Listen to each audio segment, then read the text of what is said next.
안녕하십니까. 현대투자연구소 송주입니다. 오미크론 확산세가 우리 같은 경우는 이제 현재 절정기에 진입했지만 오늘 이제 확진자 수가 9만 명을 이제 최초로 넘어섰다고 하죠.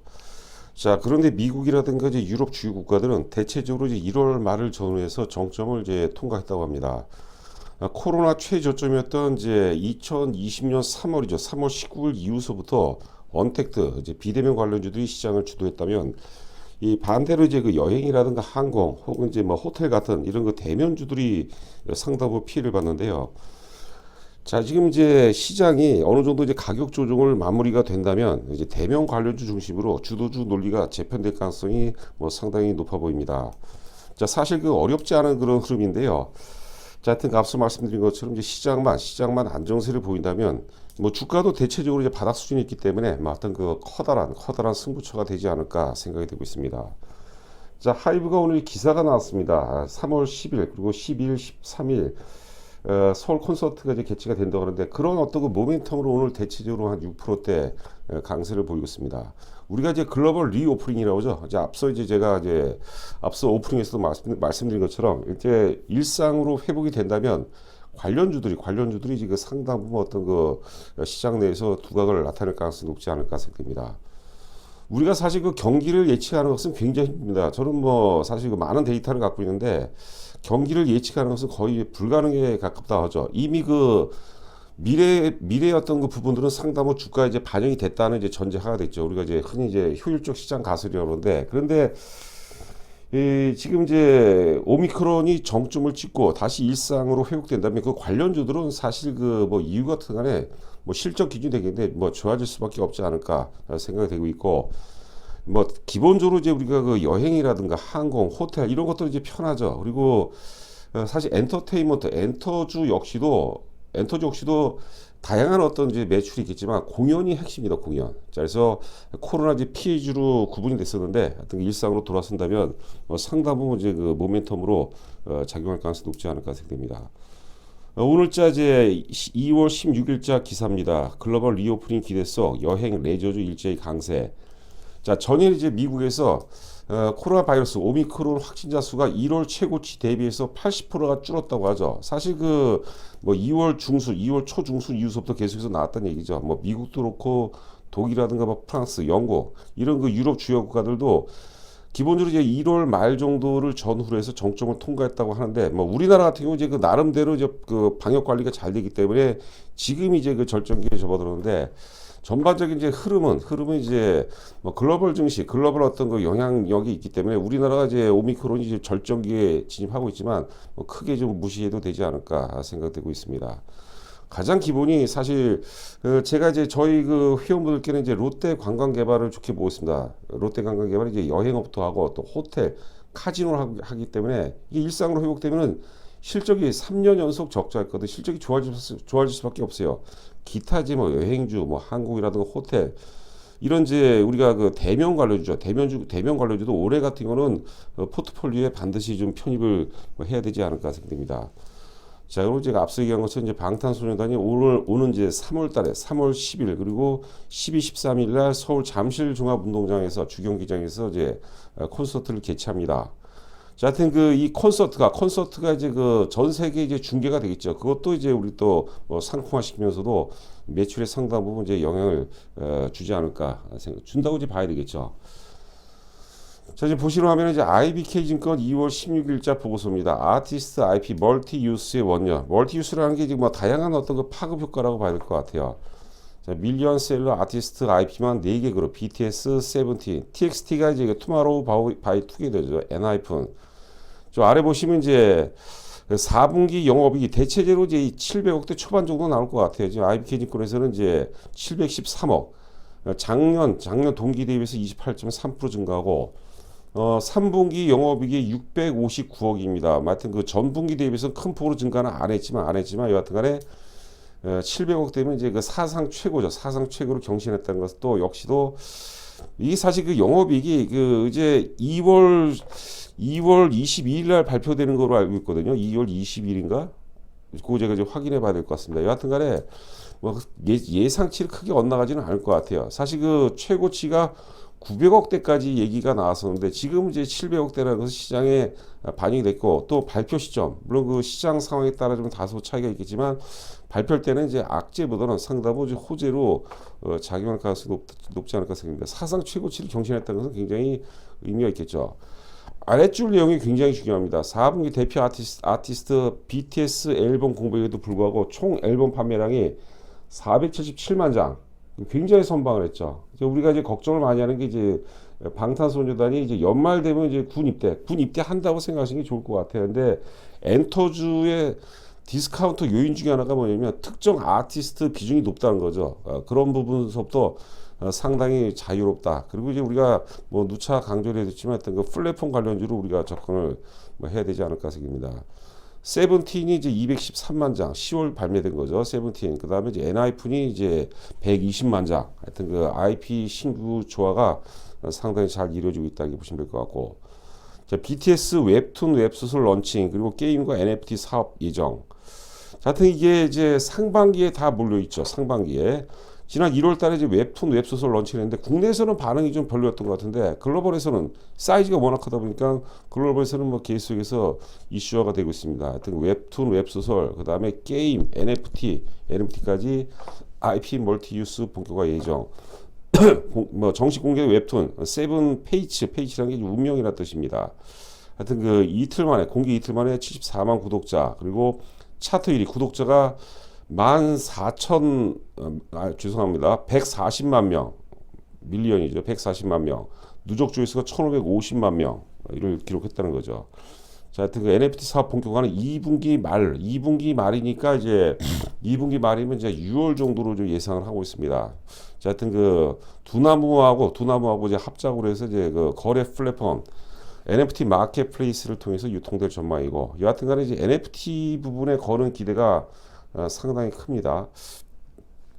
자, IBK증권에서 IBK증권 이제 예상 전망치 실적 전망치를 한번 살펴보도록 하겠습니다. 작년에 예상 영업이익이 한 1,880억 정도로 보고 있습니다. 한 1,800억에서 1,900 정도 뭐 사이라고 보시면 될 것 같고 전년 대비해서 많이 증가했죠. 그런데 자, 올해가 이제 그 대략적으로 3,800억 정도. 뭐 저는 개인적으로 뭐 4천억까지도 예상이 되고 있는데 하여튼 그 뚜껑을 열어봐야 될 것 같아요.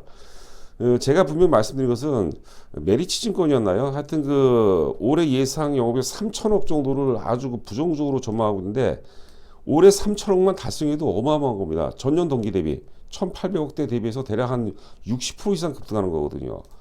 영업이익이 우리가 뭐 사실 그 몇십억짜리가 아니라 1,000억대, 1,800억대에서 뭐 3,000억대다 하면은 어마어마한 사이즈죠. 영업이익이 여러분들 이런 사이즈에서 영업이익 증가 전년 대비해서 60% 이상 급증한다면 주가는 뭐 오를 수밖에 없지 않나. 최근에 이제 그 사실 그 특히 대외적인 불확성이죠. 뭐 긴축은 여러분들 우리가 잘 고민해야 돼요. 실적이 가시화가 반드시 돼야 됩니다. 그 막연한 성장주만으로 가는 시대도 아니에요. 그러니까 바이오 같은 경우가 대체적으로 대표적인 성장주로 봐야 되는데 바이오도 여러분들 실적이 백업이 되는 거는 괜찮아요. 그런데 막연한 기대감, 막연한 성장성만으로는 굉장히 이제 부담이 될 수밖에 없다. 특히 이제 그 금융 비용 부담이 이제 많이 들어갈 수밖에 없죠. 벤처 기업들은 여러분들 상당한 자금을 필요하기 때문에 긴축기에 금리 상승기에는 사실 부정적일 수밖에 없고 반대로 이제 그 실적이 계속해서 백업되는 거, 특히 이제 턴어라운드가 되는 게 있죠. 계속 적자에서 흑자 전환되는 것들. 아울러서 이제 뭐 에스테텍, 뭐 미용이라든가 이런 것도 이제 코로나 피해주였는데 그런 관련주들은 우리가 좀 눈여겨 볼 필요가 있지 않나 생각됩니다. 보시려 하면 이제 위에 차트가 이제 코스피 일봉 차트가 되겠고요. 8월 2일서부터입니다. 그리고 아래가 이제 원달러 환율입니다. 아래 원달러 환율은 주식이라는 건 이제 워낙 강세 속에서 오르고 워낙 약세 속에서 빠지는데 점차적으로 저점이 높아지는 거죠. 상승 추세죠. 이거 원화가 약세입니다. 달러 대비 원화가 약세를 보이는데 제가 지금 표시한 지역이 있습니다. 10월 달인데요.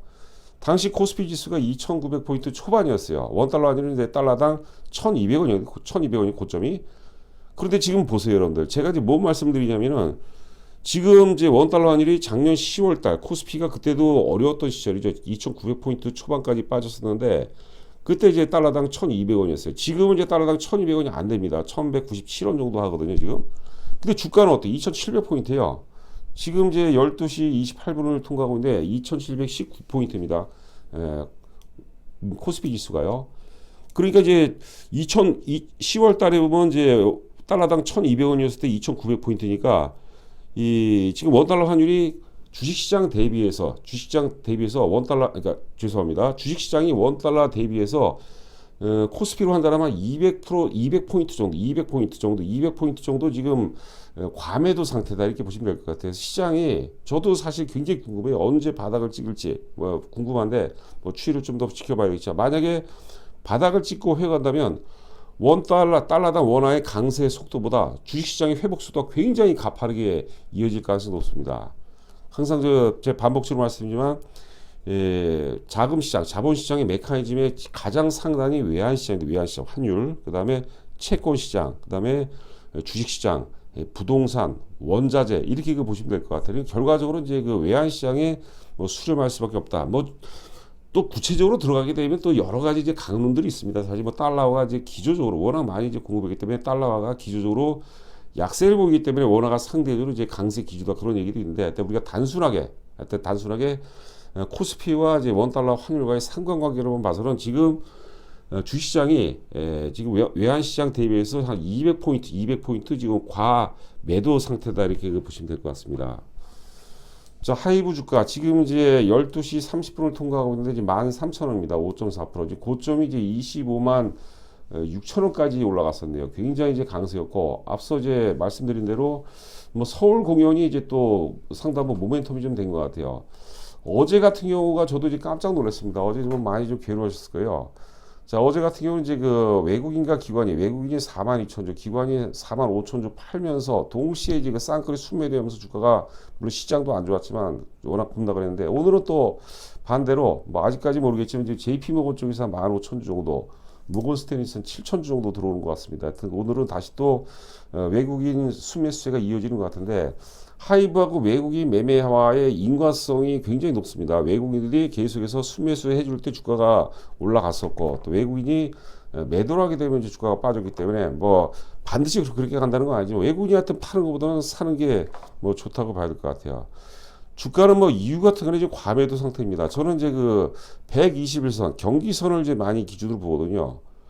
31만 원대입니다. 31만 한 3천 원 정도 그 정도가 이제 121선인데 1차적으로 여기서 뭐 추가적으로 좀 더 빠질 수 있겠죠. 하지만 1차적으로 지금 이제 상반기 강력한 모멘텀들 그 다음에 이제 그 국내에도 오미크론이 이제 정점을 찍고 이제 회복할 때가 이제 사실 뭐 글로벌 영향을 더 많이 받겠지만 하여튼 그 우리나라 같은 경우도 이제 그 2월 말 정도면 이제 정점을 통과한다는 그런 얘기가 있는데 하이브가 오를 수 있는 환경이 굉장히 좋아요. 그런데 그 전체적으로 뭐 우크라이나 사태도 그렇고 이제 긴축도 그렇고 전체 시황이 안 좋기 때문에 이렇게 좀 약간 주식이 상당한 수혜를 받고 있는 상황이 아닌가 생각됩니다. 여하튼간에 31만 원까지는 갈 것 같은데요. 하여튼 그 31만 원에서 비중이 워낙 높은 분들이 있을 거예요. 비중이 그런 분들 뭐 조금 줄이고 조금 줄여서 이제 다양한 뭐 어떤 그 우리가 그 대면 관련주도 있죠. 코로나 피해주 그런 쪽도 일부 좀 상기 좋고 뭐 포트폴리오가 적당한 분이라면 뭐 조금 단기적으로 흔들리더라도 그냥 계속해서